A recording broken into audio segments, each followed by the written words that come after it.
جب تکبیر پڑھی جاتی تھی اللہ اکبر، اور جب بلال کہتے تھے حی علی الصلاۃ تو حضور اپنے گھر کا پردہ ہٹاتے اور باہر تشریف لاتے. کب آتے حضور؟ جب بلال کہتے حی علی الصلاۃ حی علی الفلاح.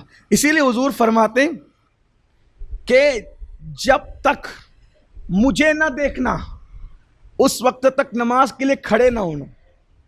جب تک، یہ مسلم شریف کی شرح میں امام نووی نے لکھا ہے کہ آقا کی حدیث کہ جب تک مجھے نہ دیکھنا اس وقت تک نماز کے لیے کھڑے نہ ہونا.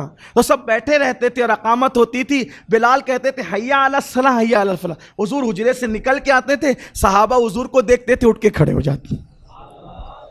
لیکن اب حضور علیہ السلام تو ظاہری طور پہ آ نہیں سکتے، تو صحابہ کب کھڑے ہوتے تھے؟ کب کھڑے ہوتے تھے؟ حی علی